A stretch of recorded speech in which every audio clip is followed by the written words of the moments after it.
Thank you so much, Charles, for joining me today.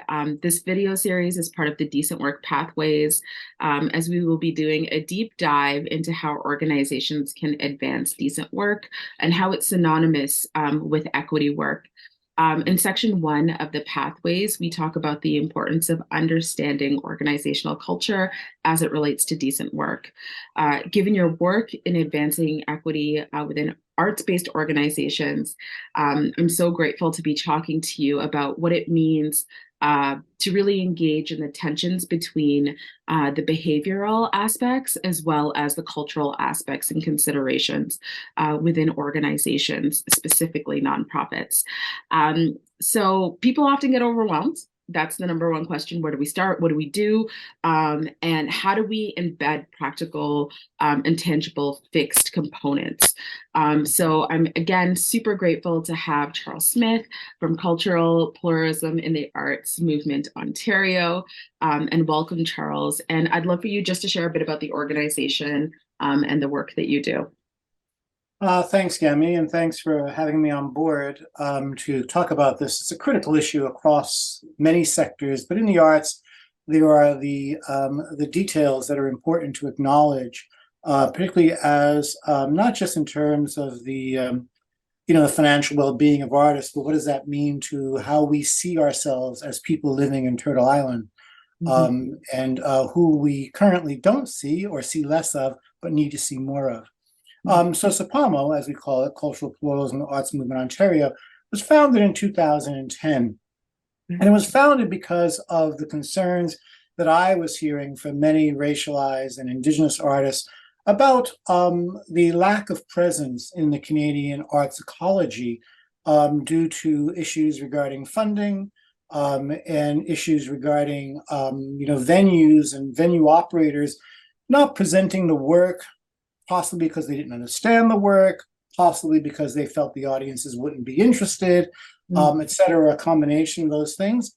And so we felt it was really important to begin to bring artists, Indigenous, Black, people of color in particular, IPOC artists together with presenters, art service organizations to start talking about the change that is needed, the value that artists from IPOC communities bring forward, and what that means not just to the artists, but to how we see ourselves as living on in this territory. And that we see is important because, we tend to understand so little about the histories of Indigenous Black people of color.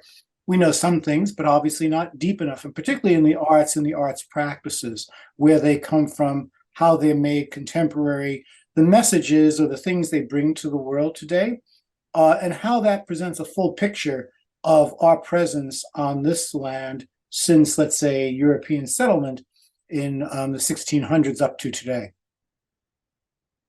So what we really work to do is increase the understanding of all peoples while focusing particularly on IPOC artists and arts communities.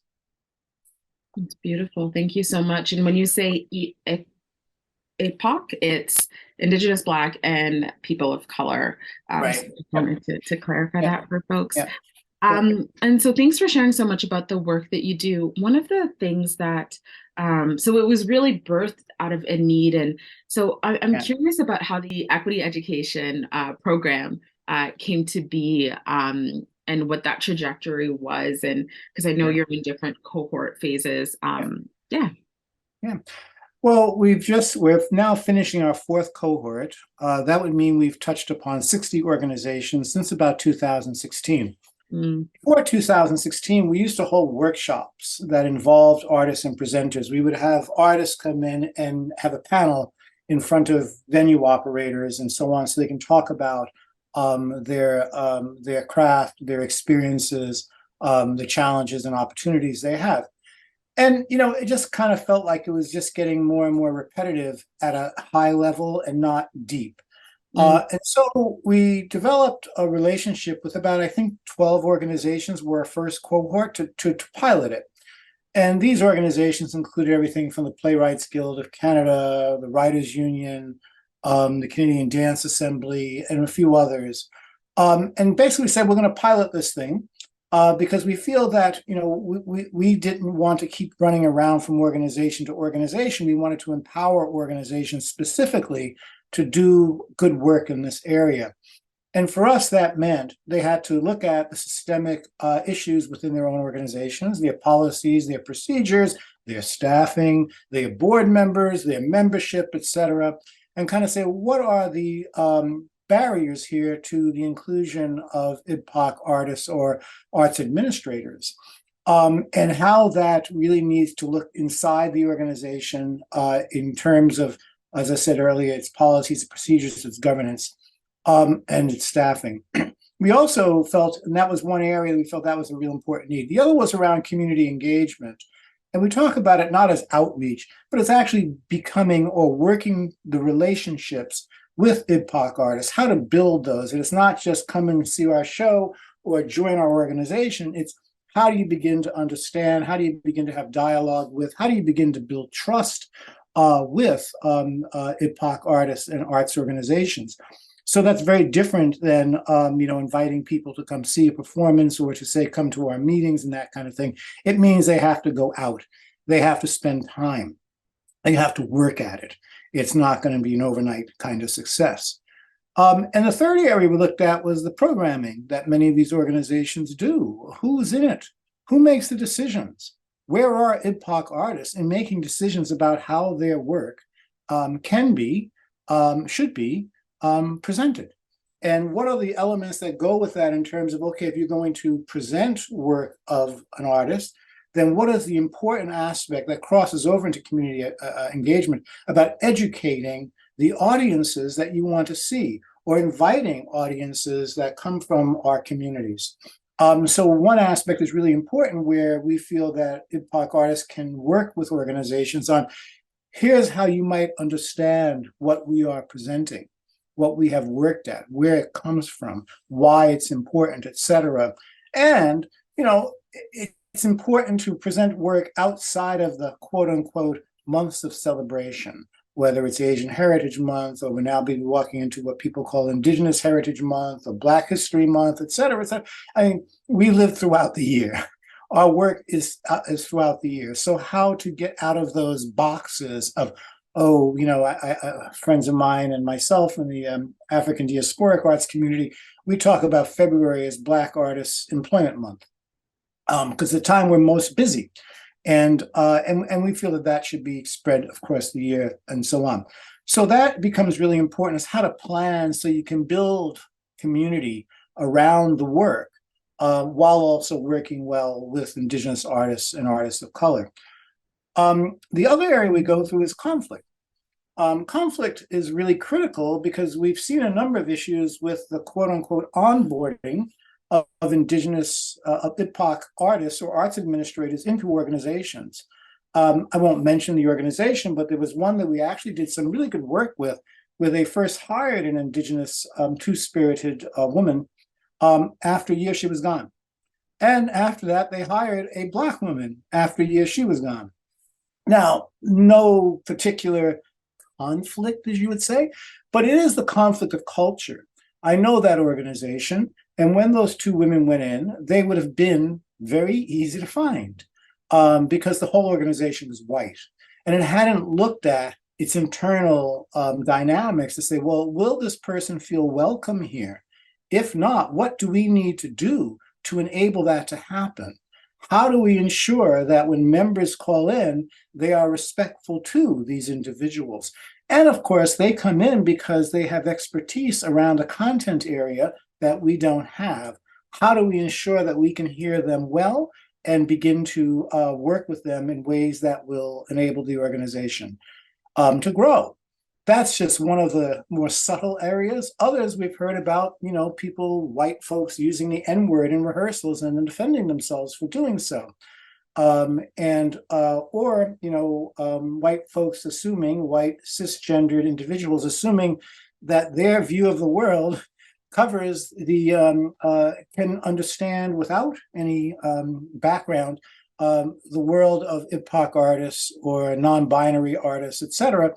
Those two resulted in big blowups, and we're hearing more of those things across. So conflict we have to recognize that these organizations that want to go through change are overwhelmingly white, right? All staff. And how they then go through a process of changing is not just in terms of adding on individuals, but looking at a culture within the organization. I always think it's like Spike Lee, no brothers on the wall in Jungle Fever. And that's what happens. So, we walk into these organizations and they are not just all white in their personhood, they're all white in their what's on their walls, what's on their bookshelves, what's in their ideology, who their members are, et cetera, et cetera, et cetera. So that's an area where, and I know from some of the focus groups I've done, there was one time where a person actually spat at me for presenting, here are the disparities between white artists and artists of color. And indigenous artists, it's about $11,000 difference, according to the latest Hill Strategies report on demographics in the arts, between white artists and indigenous artists, about 9,000 for white artists and racialized artists. That's a pretty big gap. So, so those become some pressures and how to work with it. And then finally, we talk about, okay, if your organization is overwhelmingly white, how are you going to change that? And we're not just talking about the staff, we're talking about the board, we're talking about the volunteers. So how do we look at employment equity or equity in employment, which goes beyond just hire people, but prepare the systemics so that once they come inside the organization, they're not facing those subtle microaggressions that are rather, sadly pronounced. So those are the 5 things we go through with those 5 subject areas. And it's more than just intellectual content. We engage them in developing action plans. It's not just you need to know this. Here's what you need to do to bring about change. So they end up with, establishing goals and objectives, timelines, actions for each of those subject areas. Mm-hmm. That's what we work with for that. That's the hardest thing, because we really were saying, you know how to plan because you write grants, you get them. You do strategic plans and you follow them. So this is planning for how to bring about change at every level of your organization. That would then meet the spirit of anti-racism, decoloniality, and equity. And some organizations get it and run with it. Others take some time, see how it goes. It is a big gap. So not gap. It's a big gap for them, to not have that. And it's a big step for them to take. You shared so much amazingness and nuggets of gold. And I'm so curious about, the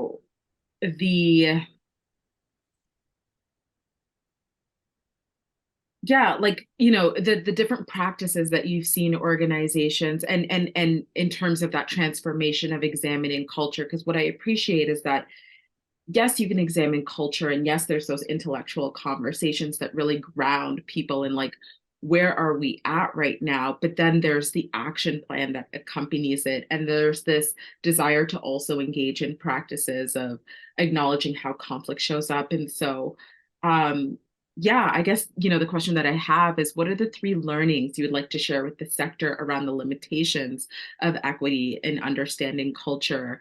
And what are the innovative practices that you're seeing within arts-based organizations that are taking this work up? And I know that you're working with folks who have been on this journey for a while and folks who this is somewhat new to. And so would love for you to share around that. Yeah, one of the big challenges around equity these days is really equity is an issue of representation. And we need to go beyond that. And why I say it's an issue of representation is, the Prime Minister of England now is a South Asian man. The Foreign Secretary of England is a Black man. Right? The First Minister in Scotland is a South Asian man. Capitalism is not an inclusive program. And as a result, having someone who's there who is a woman or a person of color or someone who is the 2S LGBTQ community. Plus, I mean, we need more than that. We need people who are talking about social, cultural, economic, educational transformation. And that's where we come to the pluralism aspect. Yes, we want to pursue equity. Yes, we want to pursue anti-racism. Yes, we want to pursue decoloniality, but for what purpose? Because we need to transform the current world that we are in and seem to be trapped in, to have a new reality where we can bring ourselves forward in an environment where, we can share what we need with each other, and we can share what resources we have so no one goes without. Right. That we can share what we have so that people can grow. We follow very much the learnings from the two-row wampum of the dish with one spoon, which governs this area in the agreement between the Anishinaabe and the Haudenosaunee, about if you needed something from the land, you can take what you need, but you had a responsibility to make sure that others who came who had needs could address their concerns as well. Mm-hmm. And that's something we need to learn. That's something we need to really learn is if we have more, how do we share it? If we have less, how can we then advocate to get? And that's what we need to see more in the arts. We would think the arts would do that just by the nature of being creative beings, but sadly it doesn't. And so those are the challenges. So the three things I take away is one, we've got to really go beyond equity. Two, it needs to be sectoral. It can't just happen organization by, this is a conversation that has to cut across the country. And it has to cut across the country with a great degree of sincerity and the time needed to bring about the change. And I think the final area I just talk about of the three is, we want to get beyond the intellectualism to the action planning. We want to see, and the transparency of that action planning with IBPOC communities to say, hey, here's what we are going to do. Hold us to account for the doing. And through holding us to account, become involved in the process. And if the process isn't working, then, hey, yeah, maybe the organization should consider its future, and so on. We know that by 2040, Canada will be 40% people of color. That is a major challenge. I mean, right now, I think we're about 30. That's a major challenge for all of society. And as we bring forward, our identities and we become more bold about doing so, there's either going to be increased conflict within workplaces or transformation. But hopefully, those who come into the change process come with a critical mind that is not just about representation, but representation as a doorway, as sort of the door to transformative organizational and social change. Thank you for that. So I'm really hearing that emphasis on, and I know that people who are watching this video are going to likely be engaged in some process around culture. And so I think that invitation around decent work, equity, is to move beyond the standard of, just getting more racialized folks, but really looking at the systemic nature of, the systemic nature within their organizations. And that is a difficult process. And I think you've definitely emphasized how challenging it can be. And I'm curious, what are some things that people could do when they get stuck? Because that's a normal part of the organizational process of uncovering culture, is to be like, oh gosh, okay, so we're potentially enacting characteristics that we don't want to, but we are, and we're stuck. We don't know what to do. So how can organizations move through that stuck period when examining culture? Yeah, that's a big one. And many organizations, that's where they really do need to say, we don't know. We need some assistance. And they need to look for it. And they need to look for it rather vigorously. To say, we don't know how to have and I've had this, everything from an individual approaching me at one of our gathering divergences years ago, saying, hey, I'm looking for Indigenous artists. So that's not the way to do it. Walking in, can you tell me where so-and-so is? Because I've got to have him on my board. Do you know him? No. So I'm not going to introduce you to him. Right. There's an approach around of acknowledging the limitations and saying, hey, we don't know, and how to reach out then, whether it's to our organization or to consultants in the field, et cetera, or to the arts organizations that come out of IBPOC communities. to say, I mean, there's the Black Pledge, for example, that does great work in this area, Indigenous Performing Arts Alliance, Tangled Arts. These resources are available when it comes to looking at whether it's the deaf and disabled community, as with Tangled Arts, the Indigenous community, et cetera, et cetera, et cetera. They're there. They're there. They're easy to find. And they need to be asked in a way that is respectful, but honest about, we're reaching out because we need to understand more. How do we begin to go about this with you? Is there a way that we can have a dialogue around where we're stuck, why we're stuck, what we can do about being stuck? And this is a challenge for most organizations because they get so busy in their own work and they feel like, we'll manage it somehow. But the risk is that it ends up with someone using the wrong word in a conversation, and next thing you know, you got conflict, which is why we talk about conflict. We don't know necessarily what's going to trigger someone to erupt in a meeting. We just don't know. I mean, the straw that broke the camel's back, so to speak. How many microaggressions do we face on a daily basis till one day it could be the single incident in an organization, but it hurts someone so much, he, she, they blow up. And rightfully so. I said, look, I've had it. Everywhere I go, I see these things. So that's the thing, is how to reduce harm as much as possible, and and part of that, as I say, is acknowledging ignorance, and then engaging with organizations whose business it is to work in this area. Yes, which at times means not always leaning into the folks who have those identities within the organizations to be the educator. That's right.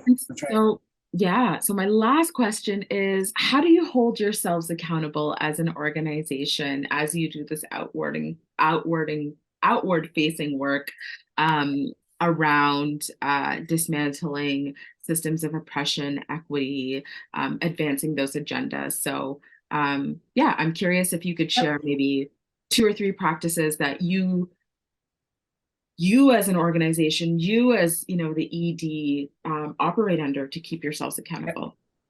One is that we convene open sessions, and the Gathering Divergence, for example. And to do that well, I mean, Kevin Ormsby does the planning of that. We put out calls for proposals from artists, arts administrators, for visual artists, et cetera. You can display your work, you can be on stage, you can submit a video, et cetera, or you can present a workshop that we would like to host. The other aspect is around our publications that we're now coming to every year. Again, Kevin leads this one, around putting out things like last year we did Living in the Skin I Am In, which predominantly focused on Black artists and Black arts administrators. We're going to have another one coming out very soon. And this is, again, we're not saying here's what we want to see, except for with Living in the Skin, we did want to focus on Black artists.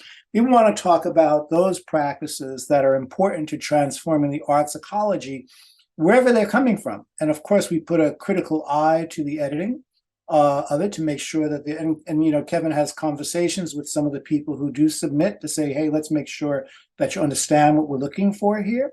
But they submit whatever they want to submit. The Gathering Divergence in and of itself is another forum that is open to people to participate. We've heard some very critical comments coming up about some of the speakers we've had, for example, and some of the content. And we're open to, this is the way we grow. Simply put, we have a board as well, so we do report to our board.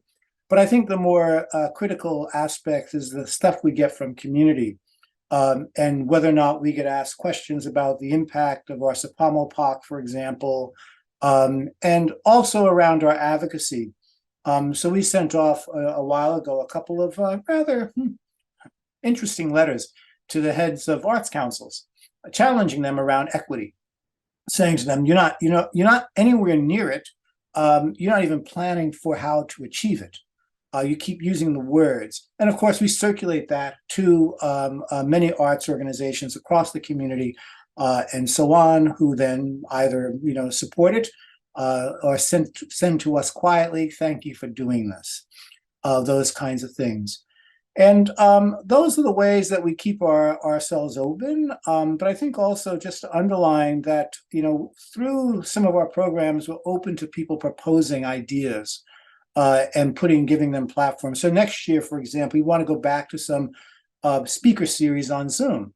We used to do that during COVID. It was very, very successful. We had everything from looking at queer arts to indigenous arts to Black arts to issues around conflict to issues around community engagement. That brought in a lot of people and created a kind of space where we can go to.